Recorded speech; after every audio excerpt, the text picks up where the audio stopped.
I meet two people, Jenna and Kyle. Both graduated from college at 22 and got decent jobs. Neither came from money nor received an inheritance. They did not have any trust fund or side business or crypto luck. They started from zero. Jenna did one thing between the ages of 22 and 27. She saved aggressively, cut her expenses to the bone, picked up freelance work on weekends, and over those 5 years, she invested a total of $30,000 into a broad market index fund. $6,000 a year, which is composed of $500 a month. Then she stopped, completely. At 27, she got married. She had kids and life got expensive. She just left that $30,000 sitting in her brokerage account and forgot about it. Kyle took a different path. He spent his 20s enjoying life, such as traveled, ate fancy dinner, and leased nice cars. He wasn't reckless, but he wasn't saving either. At 35, Kyle had a financial wake-up moment. He got serious and started investing $5,000 every year from age 35 until age 65. 30 years of disciplined, consistent investing.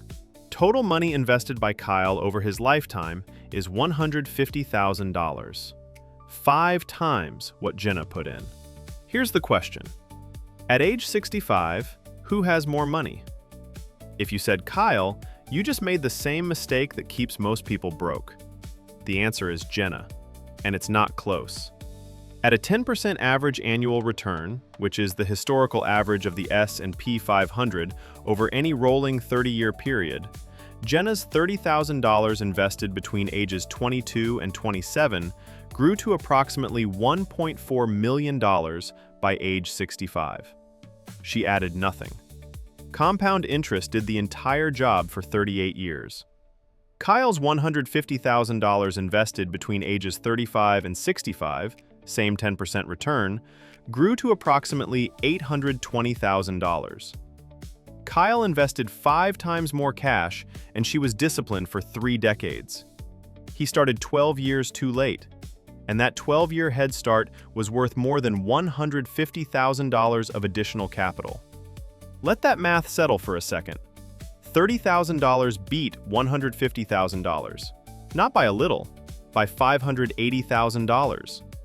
The only variable that changed was time. Same market, return, and index fund.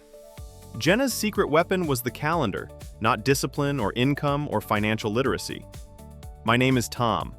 I reached financial independence not because I had a high salary, but because I understood one thing early enough to act on it.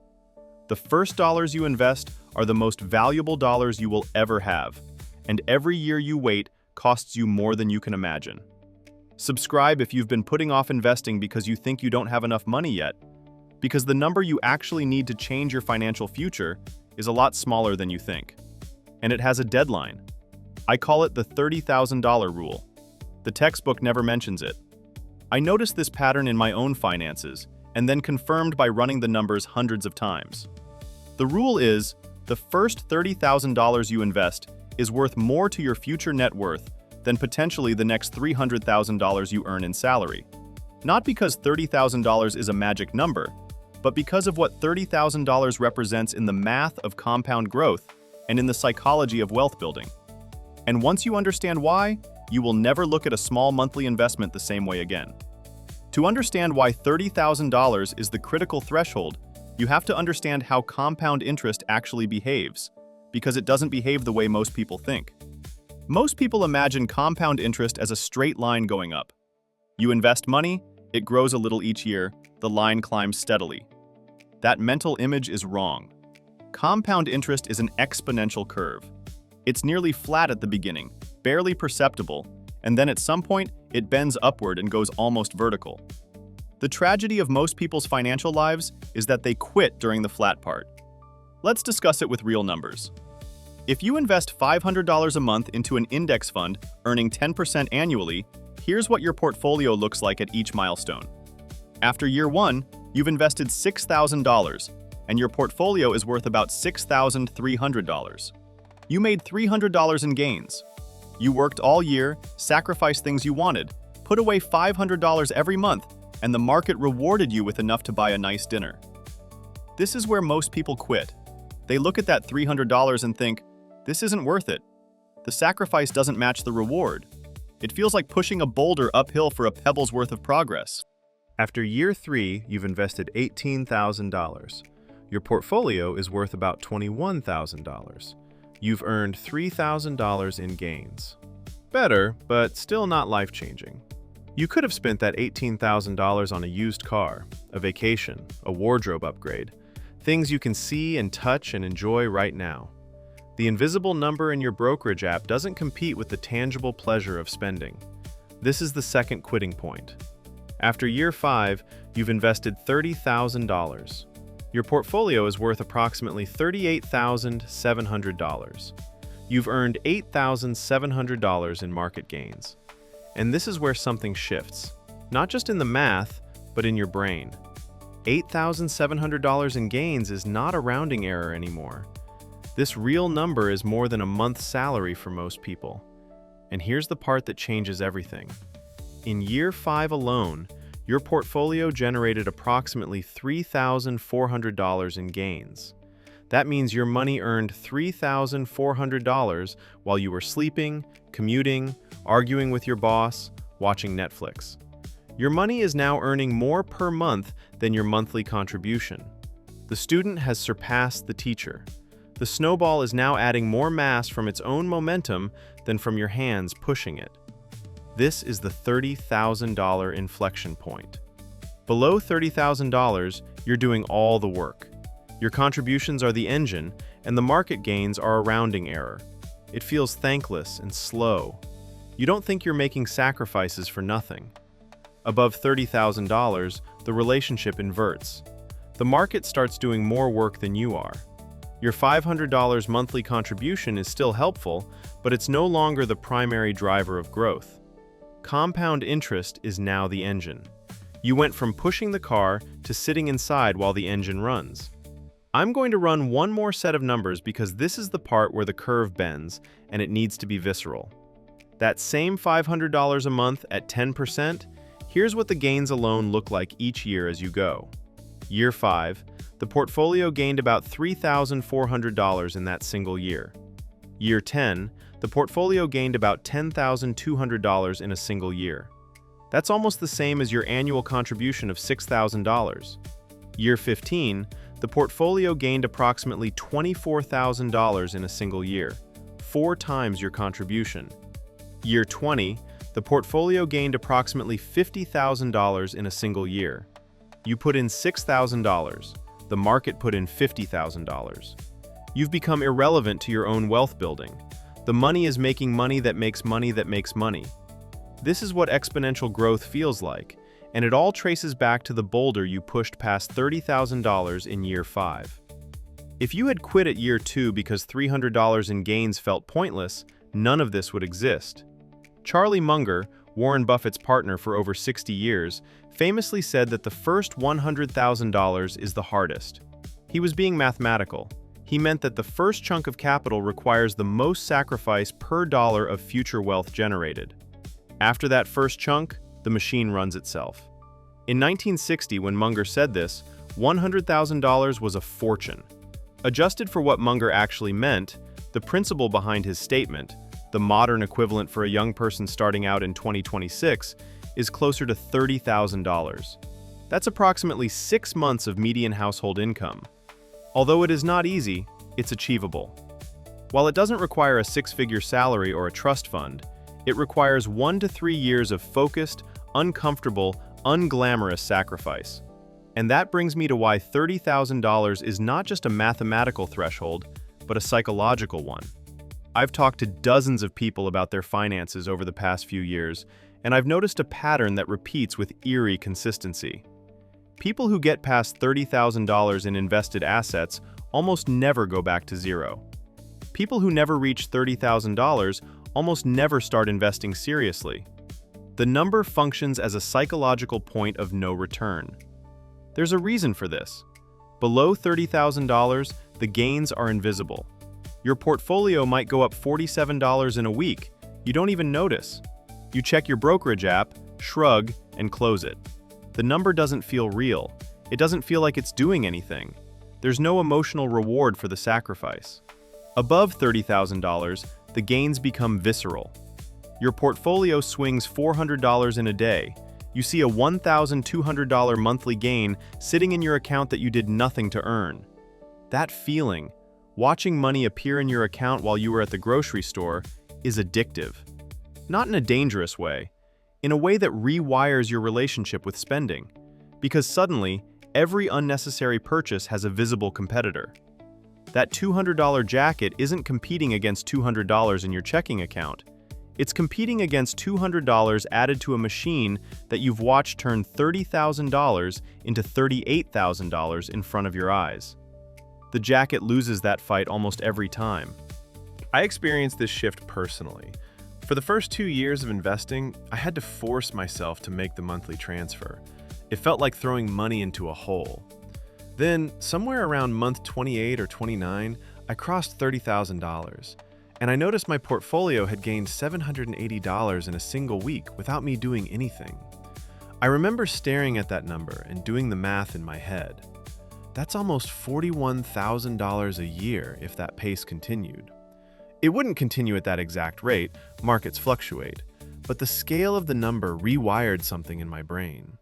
I went from someone who had to discipline himself into investing to someone who felt physical discomfort spending money that could go into the machine. The $30,000 threshold didn't just change my portfolio, it changed my identity. Some people might ask, Tom, $30,000 sounds achievable in theory, but I'm living paycheck to paycheck. Where am I supposed to find $500 a month? I'm not going to pretend that's easy or that this is a one-size-fits-all answer, but I am going to walk you through the exact sequence I used and that I've seen work for people at income levels starting as low as $45,000 a year. Phase 1 is the emergency kill switch. Before you invest a single dollar, you need $2,000 in a savings account. Not $10,000, not 6 months of expenses, just $2,000. Enough to cover a car repair, a medical copay, an emergency flight home. The reason this comes first is psychological, not mathematical. If you invest without any cash buffer, the first time an unexpected expense hits, you'll sell your investments to cover it. You'll take a loss and feel burned, and you'll never invest again. The $2,000 buffer isn't about optimal returns. It's about keeping you in the game long enough for the math to work. Most people can build this in 2 to 4 months by selling things they don't use, picking up a temporary side gig, or temporarily cutting one major discretionary expense. Phase 2 is the $500 extraction. You need to find $500 a month that's currently being spent on things that don't build wealth. I did this with a 90-day spending audit, which I've talked about in a previous video. The short version: track every dollar for 90 days, then categorize each expense as either essential, enjoyable, or invisible. Essential is rent, groceries, transportation, insurance. Enjoyable is spending that genuinely improves your quality of life and that you'd miss if it disappeared. Invisible is spending you don't notice, don't enjoy, and wouldn't miss. Subscriptions you forgot about. Convenience purchases driven by exhaustion. The average person I've talked through this exercise with finds between $400 and $800 a month in invisible spending. You don't have to live on rice and beans. However, you just have to stop funding expenses you can't even remember making. Phase 3 is the 30-month sprint. $500 a month for 30 months is $15,000 in contributions. With market gains, you'll cross $30,000 somewhere around month 28 to 32, depending on market conditions. This is the flat part of the curve. You will want to quit around month 8 when your portfolio is at $4,200 and the market drops 3% and you watch $126 evaporate and you think, I gave up concerts and dining out for this? Do not quit. That is the exact moment where every person who will never build wealth turns around and walks back down the mountain. The view from the top is worth the climb, but you cannot see it from base camp. You have to trust the math until the math trusts you back. Phase 4 is what happens after $30,000, and this is where the story gets fun. Once you cross $30,000, 3 things change simultaneously. First, compound interest becomes your primary engine of growth, which I've already shown you. Second, your psychology shifts from scarcity to momentum. You stop thinking, I can't afford to invest, and start thinking, I can't afford not to invest. Third, and this is the one nobody talks about, your relationship with career risk changes entirely. When you have $30,000 invested and growing, plus your $2,000 emergency buffer, you have approximately 7 to 8 months of bare minimum survival expenses covered. You can quit a toxic job or take a pay cut for a better opportunity. You can say no to your boss when they ask you to work weekends. You can negotiate harder because the worst-case scenario, unemployment, is no longer an immediate crisis. It's a temporary inconvenience with a financial cushion. The $30,000 doesn't just buy compound returns, it buys leverage over your own career.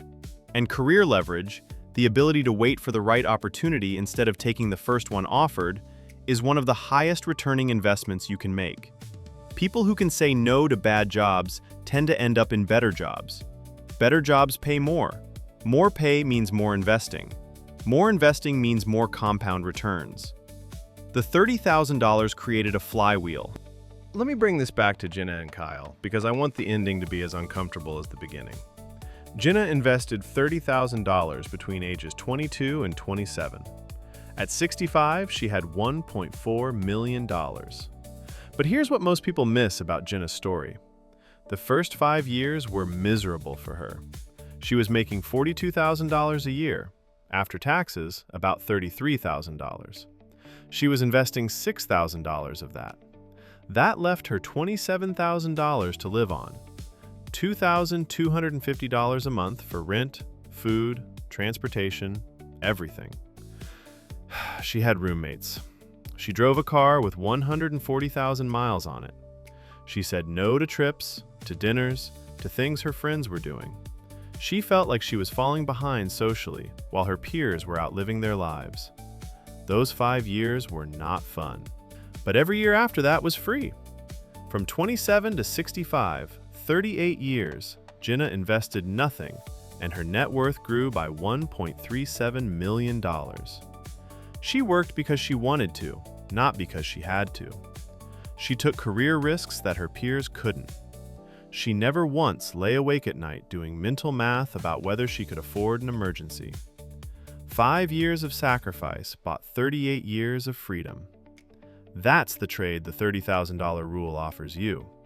It's not a comfortable trade in the moment. It's the best trade in personal finance. Kyle, who invested 5 times more money but started 12 years later, ended up with $580,000 less than Jenna. Kyle's neither lazy nor stupid. Kyle just didn't know this math existed until his mid-30s. And by then, the most powerful weapon in all of finance, time, had already been partially surrendered. Kyle can still build wealth and retire, but Kyle will never catch Jenna. The gap is permanent. Compound interest doesn't forgive lateness. It rewards earliness, and it charges interest on delay. You might be 22 right now, and this math might excite you. You might be 38 right now, and this math might terrify you. Either way, the best time to invest was 10 years ago. The second best time is today. Not tomorrow or next month when things settle down. Because every month you wait, the price of the $30,000 rule goes up. You can open a brokerage account this week if you don't have one. Set up a $500 automatic monthly transfer. Buy a total market index fund. Then do absolutely nothing for 30 months except not quit. I don't care if the market drops 20% or if your coworker tells you crypto is better. Push past $30,000. Get to the other side of the curve. The inflection point is real. I've lived it. Tell me in the comments how old you are and how close you are to $30,000 invested. I'll tell you what your money is projected to be worth at 65 based on the math. Hit that subscribe button if this changed how you think about the first dollars you put away. And if you want to see exactly how I set up my automated investment system so the $500 leaves my account before I ever see it, watch this video right here where I break down my full account structure. I'm Tom. I'll see you in the next one.